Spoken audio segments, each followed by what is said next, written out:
Welcome to Global Risk Community Chat. Today, our guest is Suneel Sahi. I'm very happy to have you here today, Suneel. Welcome. Thank you very much, Jessie. Lovely to be here. Yes, likewise. Really appreciating that you joined us today. So before we get into our topic for today, can you briefly introduce yourself to our audience? Yeah, sure. So I'm Suneel Sahi. I'm currently working at MetricStream. I'm the VP of Marketing. MetricStream is the market leader in GRC, which is Government's Risk Management and Compliance.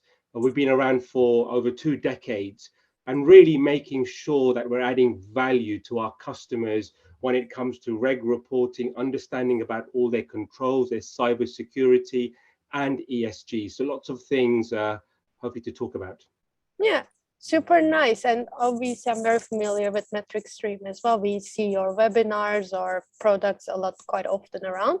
So what would you like to share with us today? Which topic would you like to get into? So really, just wanted to delve into some of the trends we're hearing out in the industry, which I think is really important.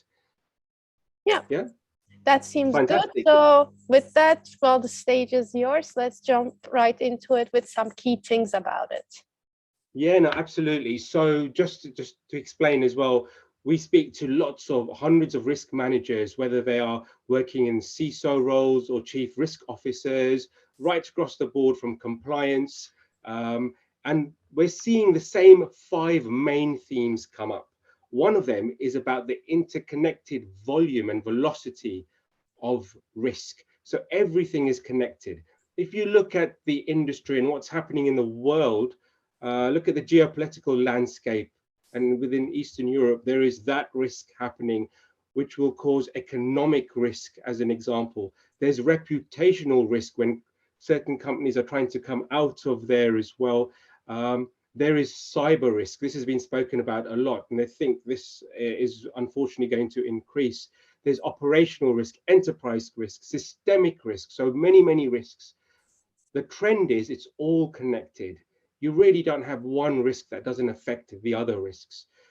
We're also noticing that cyber is increasing so much, but there's also ESG. People want to understand your environmental, social, and governance risk and what your framework looks like.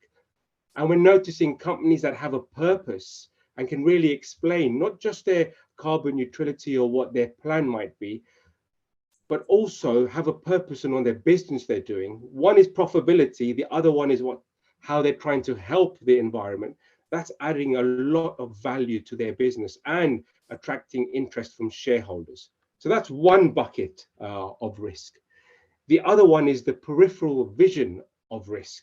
And what I mean by that is there used to be a time where people just looked at one risk system and nothing was connected. But now, risk sits in the CRM system, sits in ERP systems, sits in financial systems everywhere. And these have to be connected as well. So from a system perspective, these systems are coming together. And we're hearing more about AI, artificial intelligence, and machine learning, how that's helping in this industry to look at risk and bringing it together. And the smart technology, which is like patterns, is really letting people automate, find efficiencies in that process. The third risk is about the front line. Now we're trying to move risk out of the back office into the front office. Risk is not a bad word. In fact, companies that understand how to manage risk is everywhere, and then embrace risk and ultimately thrive on risk are much further through the journey. So if you think of managing risk, it's when organizations understand that they need to report things to regulators, they need to understand their internal controls, and they start to bring things together, try to move away from being a silo. Then when they embrace risk, they're really using these AI tools to work for them. They're working smarter, again, bringing risk from the back office to the front. And then when they're thriving on risk, they're looking at strategic advantages. So now, how can risk work for us? How can we go to the board and make sure we're making the right risk decisions? How do we know how to quantify risk? So that's the thriving on risk. And then the third bucket of trends that we're hearing about is all to do with agility. So if you think there was a time where change management took a long time to move and people expected it. So it was quite normal for things to take 12 months, 18 months to change. Risk is everywhere. Trying to understand your indicators, your assessments, that would happen while the organization was trying to transform. The big trend is agility. Now, organizations are looking for things to be agile, out of the box, quicker to adopt, an iteration. So that's the other thing that we're seeing and hearing about in the marketplace. Yeah. The fourth one is to do with harmonization. And this is quite interesting. So when we look at the risk landscape, cyber risk seems to be the number one risk at the moment that risk leaders are worried about or trying to do something. Cyber risk has been around for years and years, but because people are now working remotely and their space of how they manage risk has changed, for many other reasons, workload, load balances on systems, how they connect through, people, if you look at coffee shops now, half the people sitting in there are with their laptops, logged on to work. The cybersecurity aspect has become huge. It's a huge business, unfortunately, for these cyber criminals. So one of the trends we're hearing about this now is how you can quantify your risk, which means there was a time where people would just look at a traffic light system, say, oh, it's red, amber, or green. If it's red, maybe we need to do something. But what does that mean? We've never been able to put a value, a monetary value against it.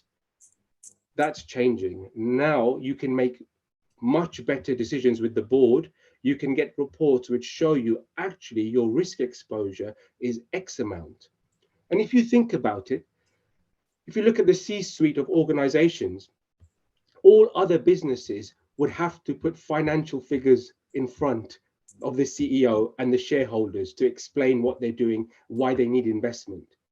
But for some reason, risk quantification has caught on recently, but now it's becoming an essential. Large organizations that have so many assets and need to manage many things, they need to really understand how they quantify risk. So do smaller organizations. It's very important. And the final thing I wanted to mention was data. It's all about data, data in, data out. One of the things that MetricStream does is it's a SaaS platform that looks at prospects and customers' data to make sure we're managing the data. Data is critical to this. You need to make sure what's coming in is enriched, is validated, is sorted, organized, cleaned, and all this needs to happen as well. So they're the risks that are happening in the industry when we speak to our customers and analysts. Yeah, that sounds like a lot to actually take in, because I hear about from, like the systemification part, but also for risk managers to be taking a more active role. There are a lot of elements I think to consider, a lot of different risks, a lot of things to adapt into. So with that being said, I want to ask one last question, and that is, because I hear a lot, right? So what would be the main takeaway point you would like to share with our audience? So let's say if a risk manager is listening to this, what should be the first thing they should be focusing on implementing right away? Yeah, no, great question. I would say that you don't have to do this alone. A risk manager should speak to other parts of the organization. We want to make sure things are connected. As I mentioned, everything is interlinked. The CISO or the risk manager or the compliance officer, if they're working in silos, this becomes twice as hard. That's why really technology to bring things together help, but not to work in silos. That will be my biggest takeaway. Yeah, and that I think is a great takeaway in general also, like working with your colleagues, with your executives, but also, like, because we are part of a community, like having this kind of an access to bigger, broader thing than just doing everything yourself. With that being said, I think that's a very good point to end on. So unfortunately, as we are running out of our time, I want to thank you so much for joining us today, sharing these insights, especially these trends that risk managers should be aware of as well. So thank you so much. Great. Thank you very much, Essie, as well. Yes. Have a great day.